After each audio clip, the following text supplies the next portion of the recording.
Hey guys, I am Ian K. Now that I've completed the latest iteration of the Heart Doom Tower, I'm making this video to showcase the teams that I'm using for the two new bosses, the Eternal Dragon and the Celestial Griffin, on their highest stage, which are stage 90 and stage 120.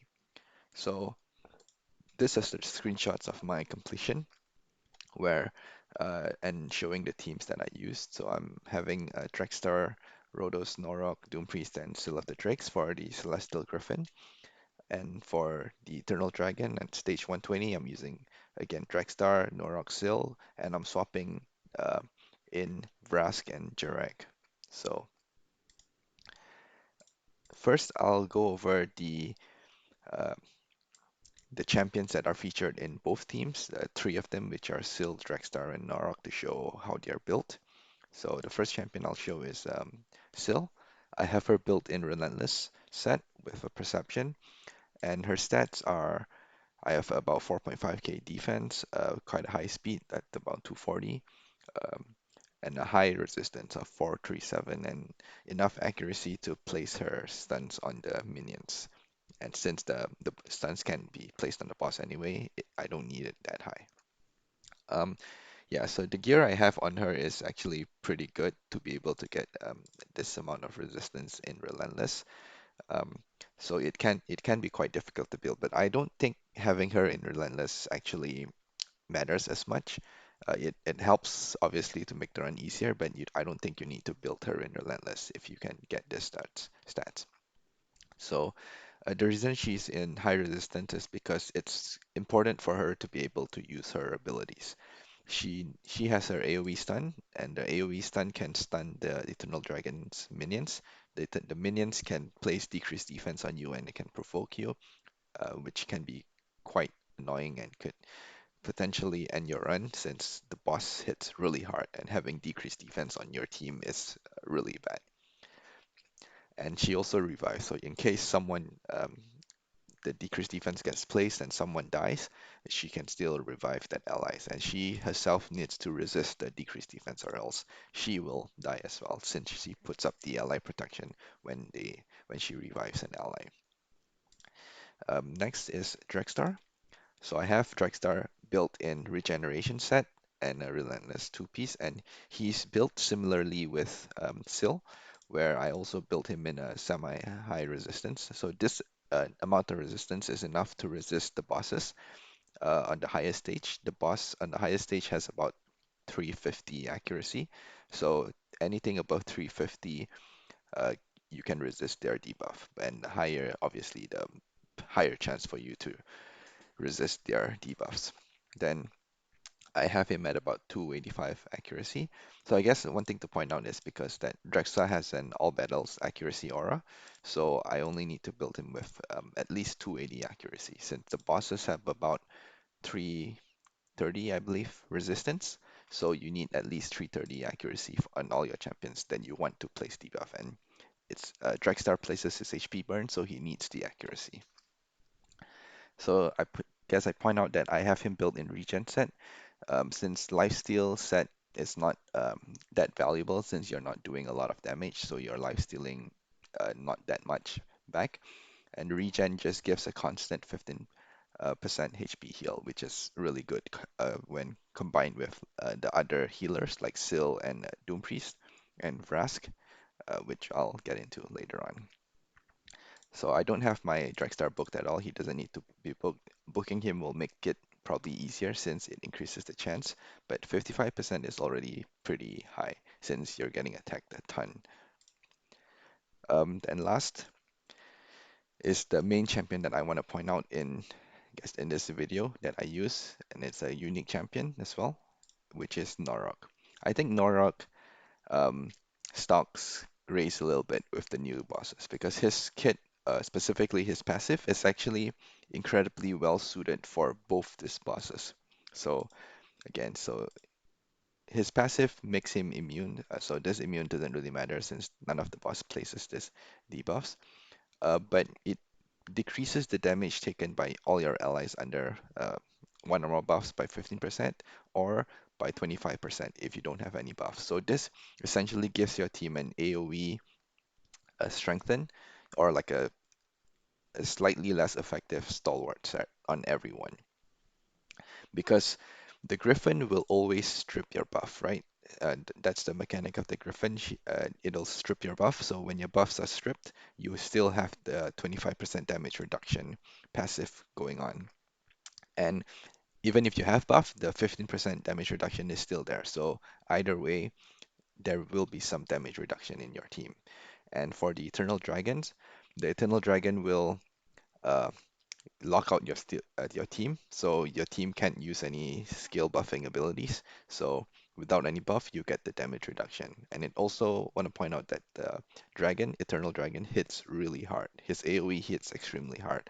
So having as much damage reduction in your team will help increase your team's survivability.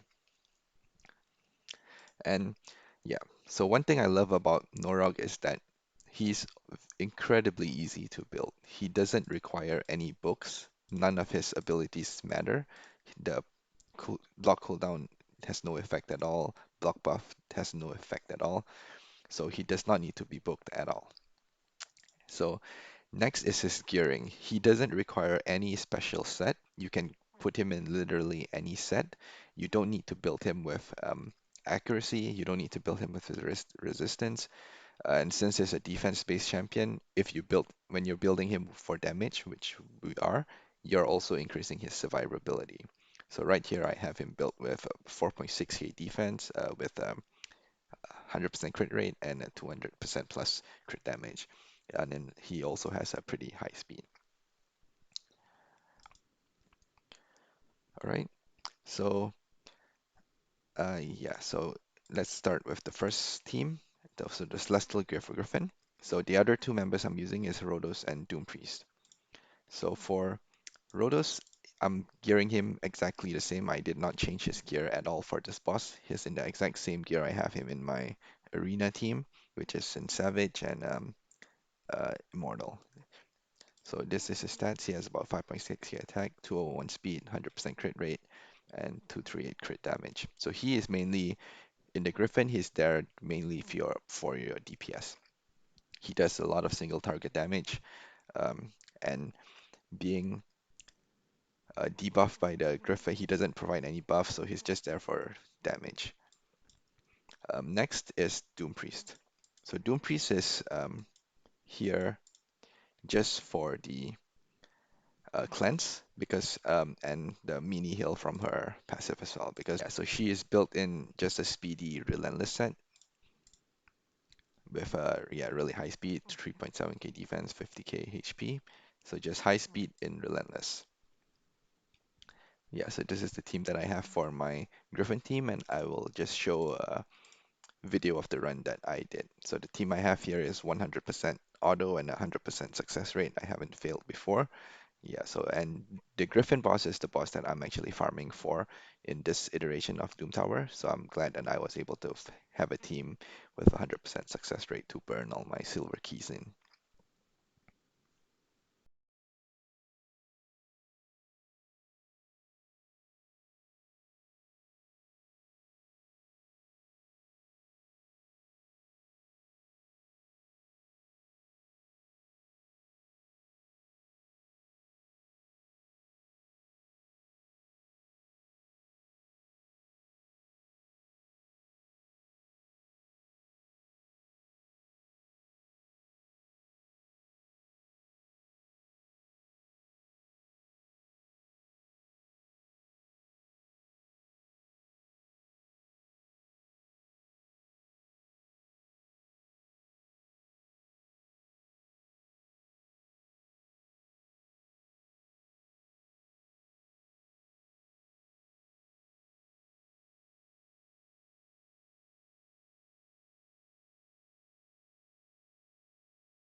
All right, so that was the run. So next, I'm going to show you the other two champions that I'm using for my Eternal Dragon team. So next two champions that I'm using is Vrask and Jarag. So I found that trying to combat the Eternal Dragon's block cooldown skills is kind of irrelevant for my team, since my team's main damage comes from the HP burn.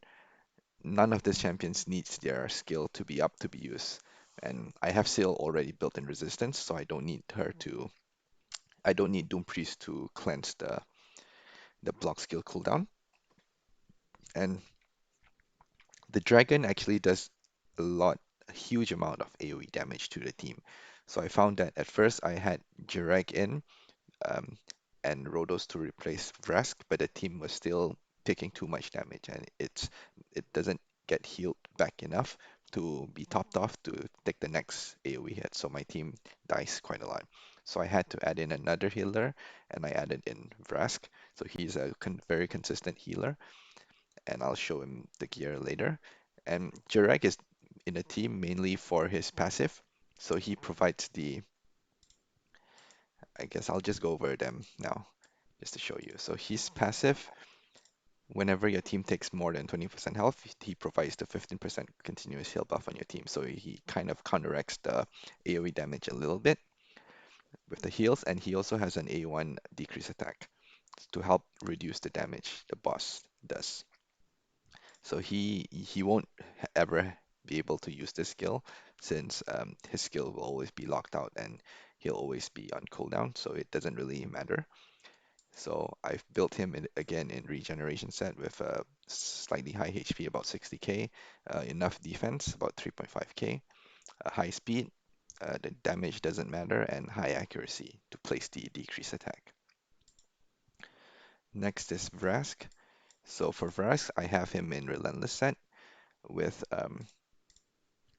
semi-high speed, high amount of HP, 90k, with 100% crit rate since he needs the 100% crit to heal.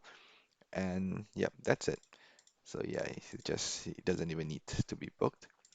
So he provides the heal needed for my team to actually survive the boss. So he was kind of the key to give me the win for this boss. Okay, so I'll just show an example of the run that I did. And I didn't really bother trying to battle with this team since I'm not farming this boss. I just did it once to clear the boss, and then I tried it again and just to see if it was successful, and it was successful. So this was the run was my second run, and it worked. All right, so I'll show a run.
All right, yeah, so that was the teams that I'm using for the two new Doom Tower bosses. Let me know if you have any questions or if you need help selecting uh, champions to use or help gearing in the comments down below, and I'll try my best to help. All right, thank you for watching. Goodbye.